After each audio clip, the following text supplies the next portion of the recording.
家裡有小朋友的一定要去試做一下這道家庭版的番茄肉醬，不管是用來拌麵條還是拌米飯，小朋友都能吃下一大碗，特別的香。之前我老公一口氣買了很多這個普羅旺斯番茄，我們給它先拿出來解凍。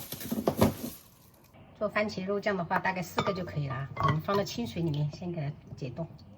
准備小半個洋蔥哈，我們給它切小塊。一根西芹啊，切小段。胡蘿蔔也給它切小塊，等一下比較好打。我婆婆種的這一個胡蘿蔔哈，水分特別足，稍微切一下它都崩開了自己。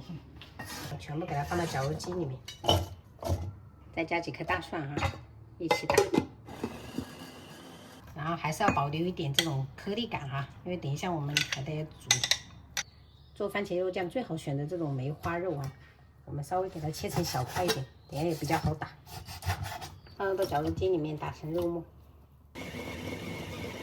然後這個肉的話也是要保留顆粒感的，等一下吃起來比較有肉感。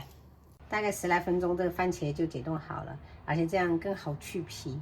如果家裡面買的普羅旺斯比較多的話，可以像我們這樣子給它凍起來，想吃的时候取出來就可以。看裡面它還有一點點的冰渣。好，這個番茄肉醬建議朋友們用不粘鍋做啊。我們先把這個肉馅給它炒一炒。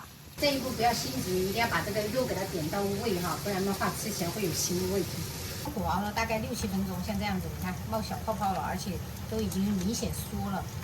我們就可以下入這些配菜啦，先把這些配菜的水分稍微給它炒一炒，炒香。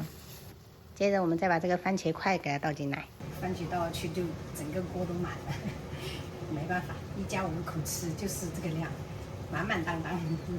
調味我們就來鹽，然後糖提個鮮，胡椒粉，大概2勺的生抽，然後小半勺老抽上色，然後接着我們就蓋上蓋子哈，小火給它燉50分鐘。太香了，天哪，朋友們，就是這樣子的，你看，真的是隨便拌飯拌麵都好吃。水燒開，我們下入一點鹽哈，入底味，然後再把意麵給它放上去，然後小火煮個12到15分鐘左右就行。就煮到這種，你看用筷子能輕鬆夾斷就可以了哈。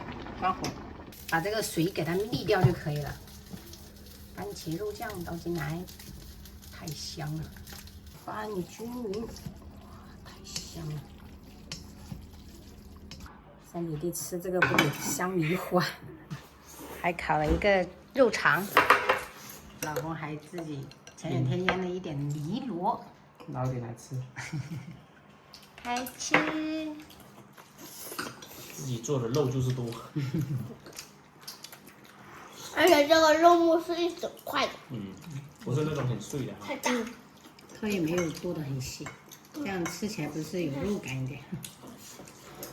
外面那個我都很少吃，我都吃奶油培根意麵，在家裡面就能吃。覺得沒有那麼接受不了嘛？媽媽做的太香。拌一拌，因為我是非常喜歡吃米飯的，所以我中午就做了一個砂鍋米飯，拌一下這個肉醬。別人不知道以為我在吃煲仔飯呢，太香了，朋友們！家裡面有小朋友的一定要去試做一下這個番茄肉醬，拌米飯、拌麵條都好吃。5個人我們還吃不完，還有一些，還有晚上再拌一下。然後我們還在慢慢品嘗了，他這一碗都見底了。這樣子也給它刮乾淨。